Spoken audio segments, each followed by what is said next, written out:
வாட்டாகுடி தெற்கு கிராமத்தில் தென்னை வீரிய ஒட்டு பணிகளை பார்வையிட வந்த வேப்பங்குளம் தென்னை ஆராய்ச்சி நிலைய வல்லுநர்களுக்கு தோப்பின் உரிமையாளர் தன்னிடம் உள்ள செவ்வள நீர் காய்க்கும் மரம் ஒன்றினை காட்டினார். அதிலிருந்து பிடுங்கப்பட்ட இளநீரினை பார்த்து அனைவரும் வியந்தனர். இதன் இளம் சிவப்பு நிறம் அனைவரின் கவனத்தையும் கவர்ந்தது. இவ்வகை இளநீர்கள் மிகவும் அரிதாக அங்கொன்றும் இங்கொன்றுமாக இருக்கும்.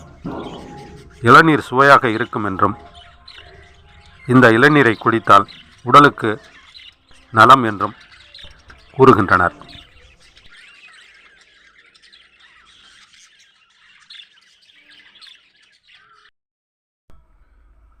இது சம்பந்தமான ஆராய்ச்சி முடிவுகள் நம்மிடத்தில் ஏதுமில்லை.